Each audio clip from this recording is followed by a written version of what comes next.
Welcome to today's Software of Excellence video. We're delighted to welcome Ben Flewett, Managing Director SOE, and his colleague and UK's General Manager Nick Davies. With so many disparate challenges facing the profession at the moment, we wanted to ask Ben and Nick to give us their thoughts on the issues of the day and shed some light on solutions that dentists and their teams might consider to help them through these turbulent times.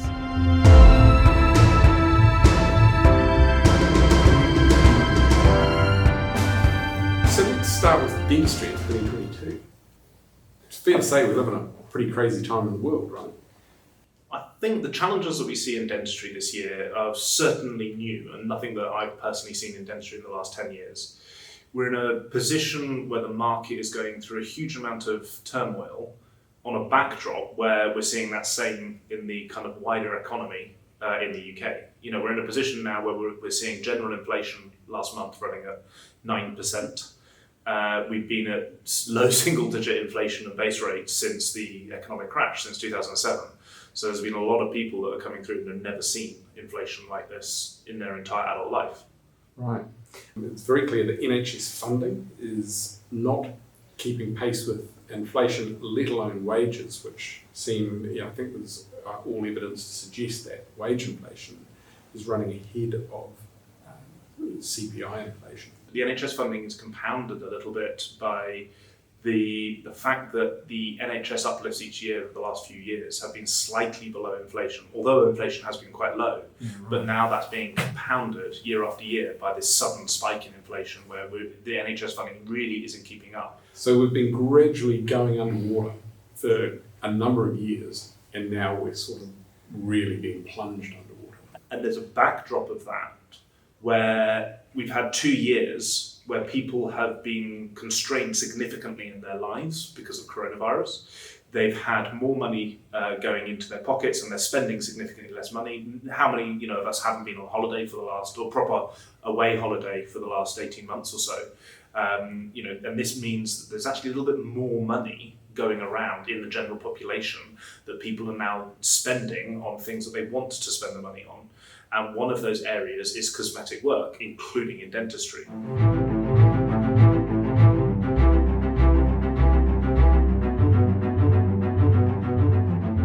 What we definitely see is coming back to the data that we capture in our systems from the practices that allow us to see this data, is that a dramatic shift in patient numbers. So year on year, NHS dentistry numbers, or number of patients seen in NHS dentistry, is down 20%, which is a huge number.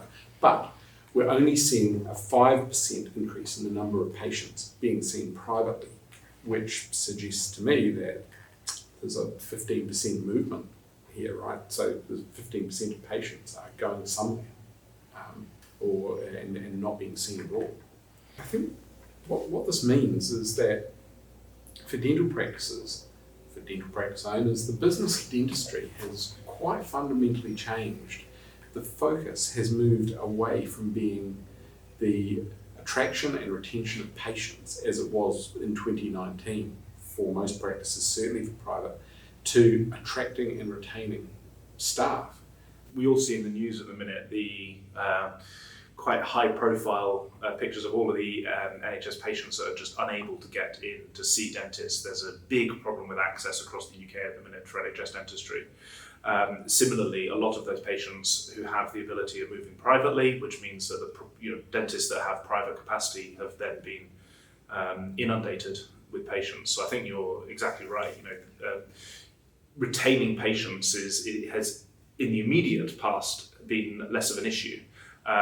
Now the key thing is once you've got all of those patients, you then need to ensure that you can keep hold of them. The market will normalise. The market will come out of this unstable period and we'll get back into a sense of the adjustment will happen, and then you'll be looking at ensuring that you retain your patients beyond the current circumstance.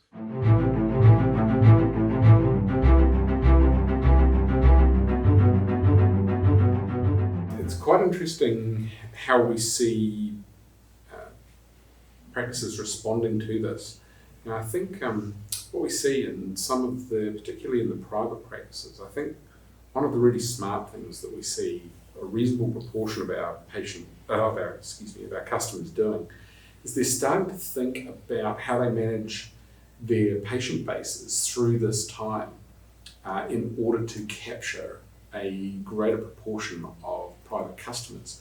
So I would suggest perhaps some of the more forward-thinking ones are starting to revisit their recall intervals for their private patients, starting to extend out recall intervals for private patients in good oral health to beyond the traditional 6-month period out to 12, 18 and 24 months.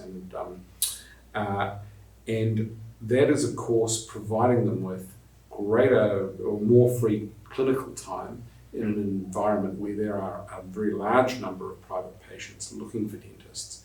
It's allowing them to capture a larger group of patients, cohort of patients, and get them into that practice's ecosystem.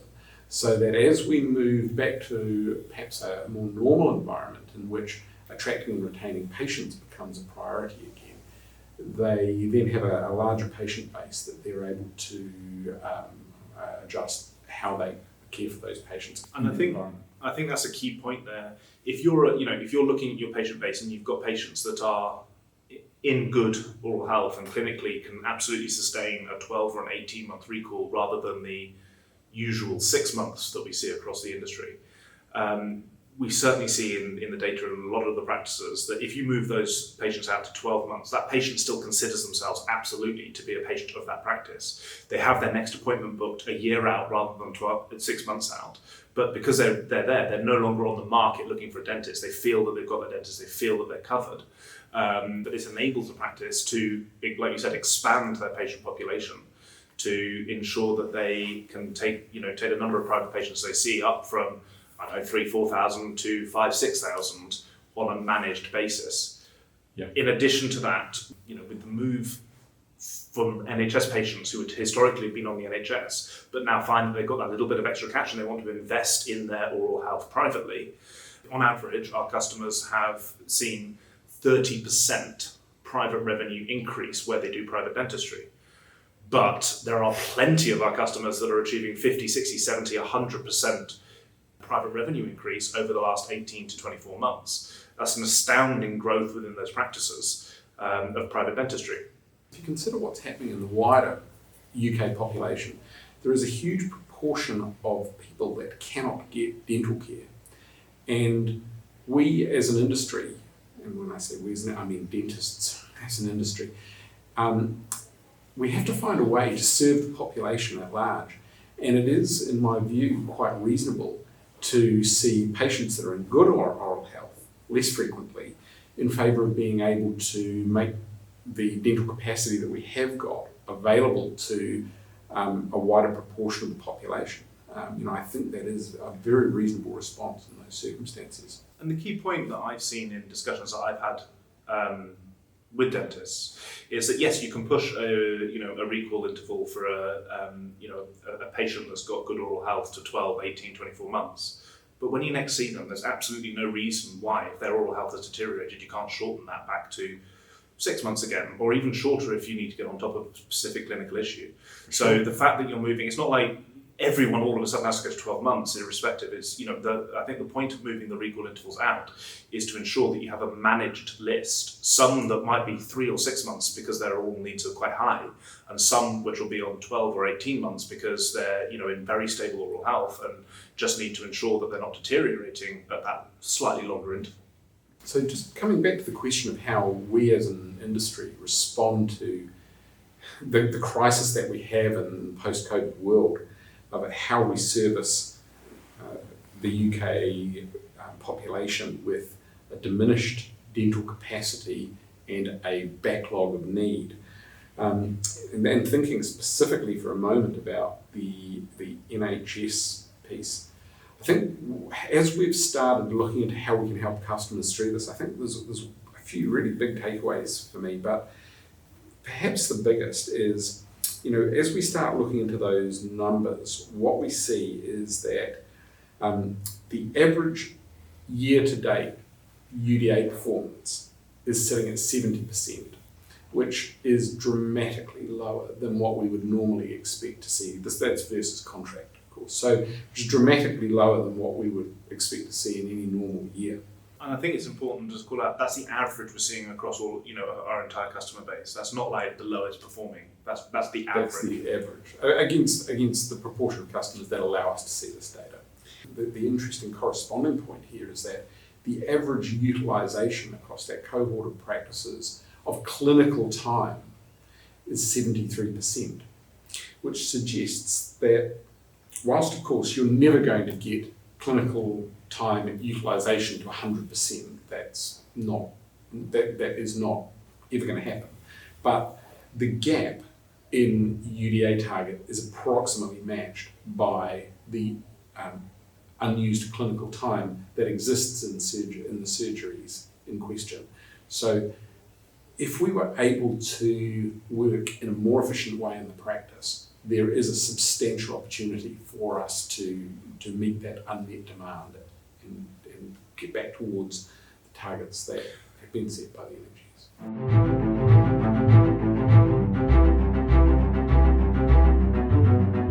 I think that's something that we see with the customers that are working with us on our customer success program is now probably more so than any time in recent history is a time when diary management and diary zoning is going to be more important than ever. Absolutely. I think it's critical that dental practices find the right balance between doing exams and enough exams to ensure that they've got adequate patient access, both private and NHS, but then also find and allow the time for them to complete the treatment that is then subsequently needed.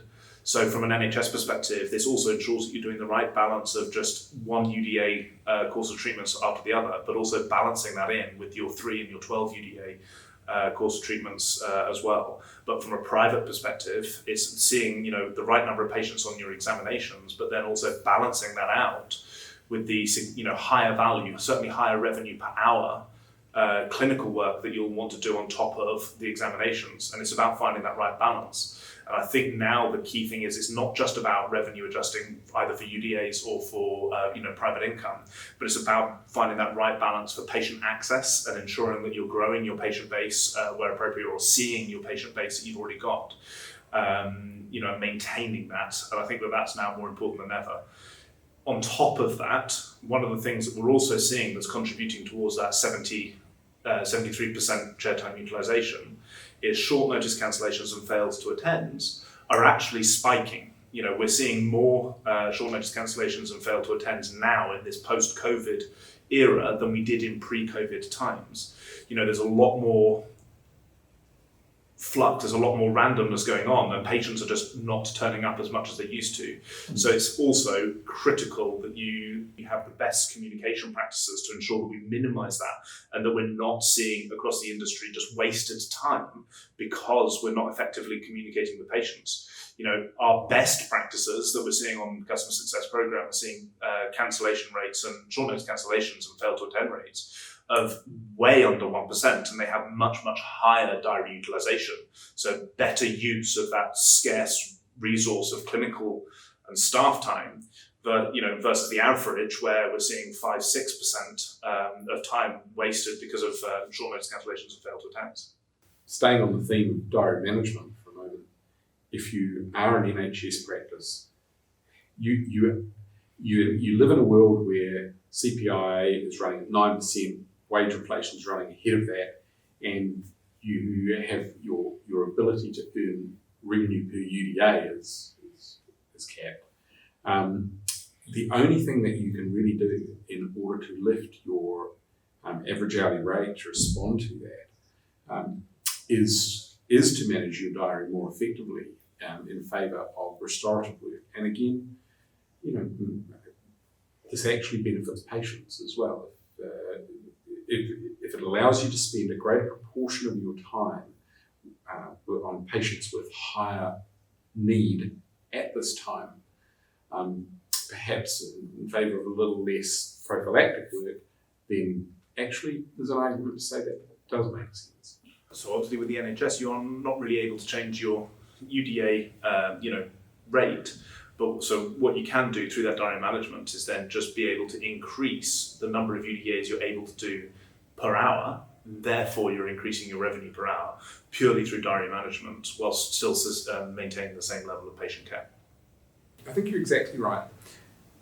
One of the things that I really believe is that this period of time, perhaps more so than any time that I've been involved in the industry over the last 16 years, it's become really critical. As you say, it's all about diary management. And diary management is all about effectively managing forward cover. So you want to be thinking out 6 weeks and beyond, and what you want to be doing is filling an appropriate proportion of your time. And having spent a lot of time looking at this, we've always coached 50% at 6 weeks. So you want to have about 50% of your diary time full 6 weeks out so that you've got good recall cover. In this environment, you could probably look to bring that down a little bit, maybe 40%, because it is reasonable to assume that a greater proportion of the patients that you'll be seeing for checkups will have restorative need. And so there's probably a little adjustment there that's possible. You could possibly bring that down to 40% or so. But broadly speaking, you look at around half of your time that should be booked 6 weeks out. I think the key point there, if we look at how dental practice diaries are being structured at the moment, it shouldn't be significantly more than that 50%. And that's something that we're seeing, and that gives the perception in the practice that you're running on that hamster wheel all the time. You've never got any available time because you're constantly booked up by doing one type of work, exam after exam after exam, versus finding that right balance. If you think about the treatments or the appointments you've typically got booked 6+ weeks out, they will likely be exams that you're booking, ahead, that you've booked when the patient leaves, or the recalls that you're slotting in. But that then gives you if you stick to the 50%-ish rule, then that gives you, when you see those patients that need to come back for a filling, a crown, bridge, so on and so forth, it gives you the opportunity to book them in a timely manner. And you're not having to say to a patient that you need a crown, no problem, come back in 3, 4, 5 months' time, because you're just solidly booked up with exams in the meantime. And particularly in a private world, you just cannot do that. That's a great way to lose your patients to practice down the road. You may be managing their diary a little more effectively, right? So, and even from an NHS perspective, because you're not finding that appropriate blend of UDAs per hour, you're typically will be finding that you're doing a lot of single UDA band 1 courses of treatment without balancing that in with your band 2s and 3s.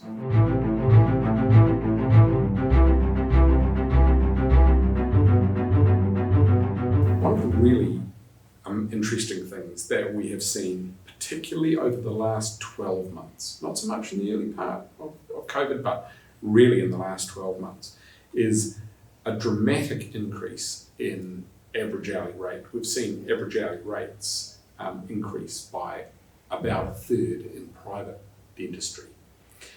And I think that's being driven by two things. I think, first of all, it is to a degree being driven by a change in the mix of work that the private practices are doing in favour of restoration. So less prophylactic work, more restorative work. And that, of course, has an impact. And of course, also perhaps some more cosmetic. But I think it is also being driven to a degree by a simple price review. So it is worth considering in an environment where inflation is running at 9% and your staff wages are running higher than that. It really is worth considering your pricing to enable you as a practice owner to pay what you need in order to have great staff to run your practice. It is absolutely worth considering your pricing.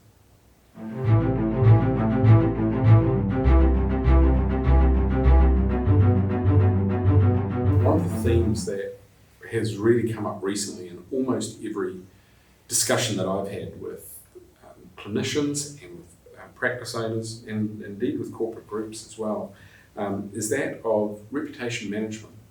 And I think compounded with the fact that if you look in in the news, there's all of the news about the pressures that NHS dentistry in specific is going through at the minute, and that isn't necessarily painting the best view of the industry as a whole. So how do dental practices as individual entities maintain their reputation amongst all of this pressure from the media and just the general need for dentistry right now in the country? Yeah, exactly. Absolutely, really big question for many practice owners at the moment. I think there's a few key points to it. So I think the first is it's really important to measure your reputation so that you are able to proactively understand which pieces of your patient journey through the practice are not where they need to be. And once you measure it and start to focus on it with your team, you have the ability to really positively influence it. I think that's a key point there as well, because we've all talked about driving, reputation, driving reviews, getting those Google reviews, getting those Facebook reviews, getting those NHS Choices reviews to ensure that you maximise the brand value of your practice. We live in a world now where someone Googling a business and looking at the reviews, that's the norm. So that I think that is just as important as it ever has been, if not more important now as patients interact with practices more digitally.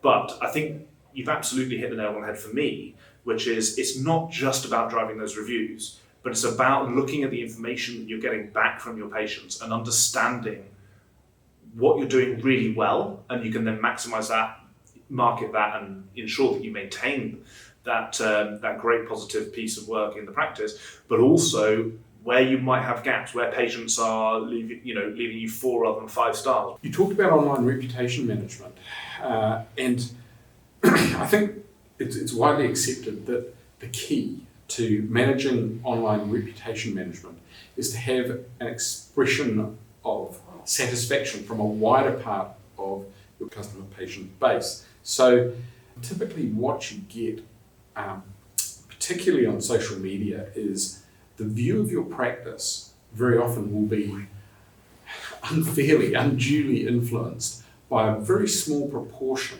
of unhappy patients. And the secret to dealing with that is, of course, to bring a much more balanced view to that social media forum. So in particular, what you're trying to do is get a far greater proportion of your patients to express their views online, so that you have a much more rounded view, and to a degree, you bring balance to that very small number of unhappy patients that might be out there. And I think the key thing is to ensure to get that right balance of all of the if you have a good experience at a place, you're like, yeah, okay, that was fine. If you have a bad experience at a place, you're far more likely to do something about it and go and rant online.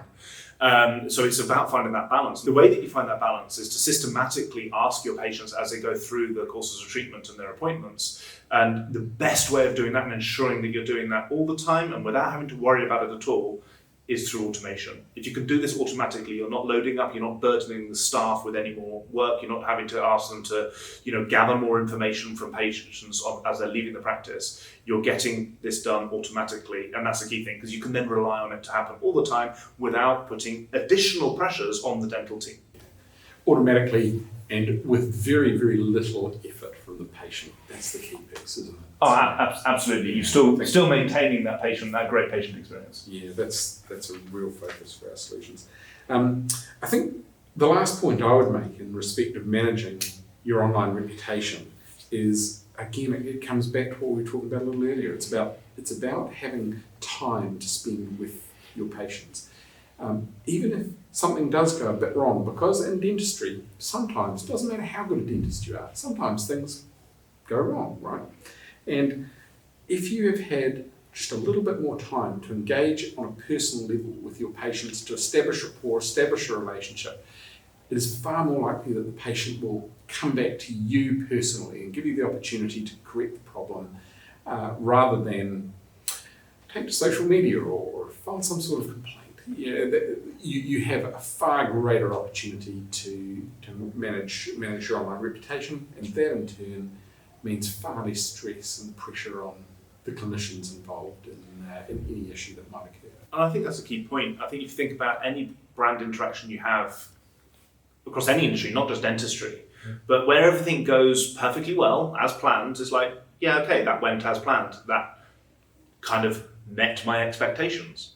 Whereas, if something doesn't go quite right, but you've got that personal touch and it was dealt with and it was, that slightly askew a situation was then recovered from, then all of a sudden, those people have gone over and above your expectations. And you end up with this, patients that are much more of a promoter of your dental practice than they would have been had everything gone correctly. So allowing your staff just to have that little bit of extra time, whether it's clinical or front of house team, just have that little bit of extra time with patients to understand what's going on, really does have a huge benefit to your practice's reputation.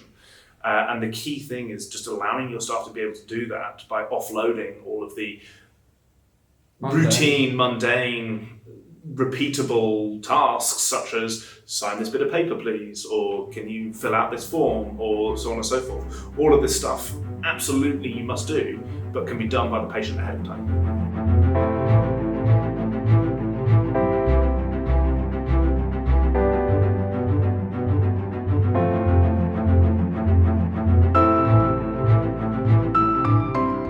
Many thanks to Ben and Nick for their considered and enlightening opinions. We hope you found their conversation interesting and informative. If you're interested in hearing more about how Software of Excellence can help your practice, contact us by visiting softwareofexcellence.com.